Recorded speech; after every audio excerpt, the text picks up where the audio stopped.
श्रीराम समर्थ.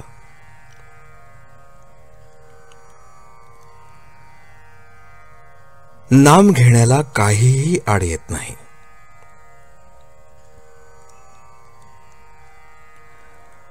आपण असे पाहू की नामात प्रेम येण्याकरता एक एक सत्कर्म करीत राहणे सुलभ, की ते नामच विचाराने सर्व संतांनी कळवळ्याने सांगितले आहे म्हणून जरूर तर बळजबरीने सुद्धा घेत राहणे हे सुलभ.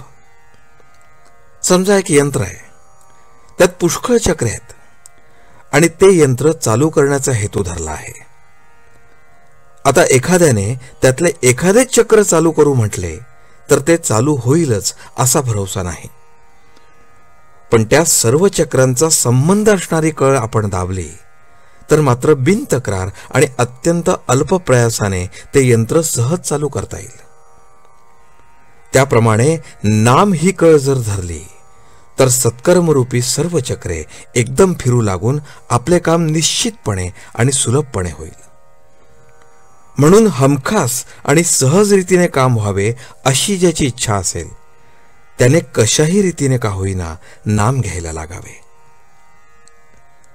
नाम घ्यायचे एकदा पक्के ठरवले म्हणजे काहीही आड येत नाही. व्यवहारात आपण पाहतोच की एखादी गोष्ट समर्थनीय नसली तरी करायचा निश्चय केला की मनुष्य ती करतोच. मग नाम घेण्याचा जर निश्चय केला तर का नाही होणार? काहीही केले तरी शेवटी नामाशिवाय गत्यंतर नाही, तर मग ते घेण्यात विलंब किंवा चालढकल करण्यात काय अर्थ आहे? म्हणून कोणत्याही तऱ्हेच्या शंका कुशंका न घेता कशाही तऱ्हेने पण नाम घेत राहावे हे उत्तम.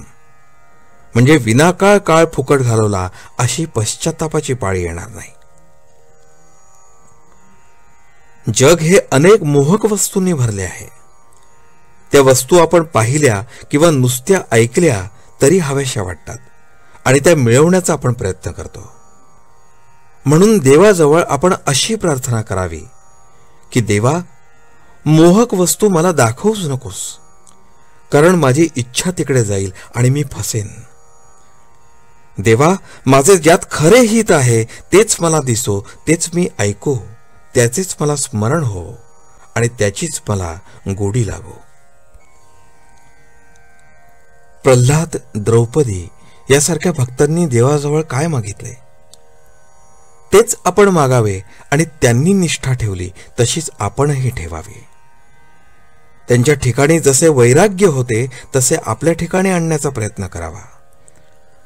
प्रयत्न करीत असताना प्रथम चुका होतील, पण त्या झाल्या तर पश्चात्ताप व्हावा.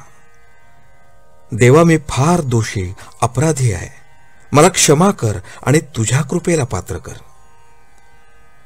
पश्चात्ताप खराच झाला तर राम कृपा करीलच. मुखाने नाम घ्यावे, हाताने प्रपंचाचे काम करावे आणि अंतःकरणात समाधान ठेवावे.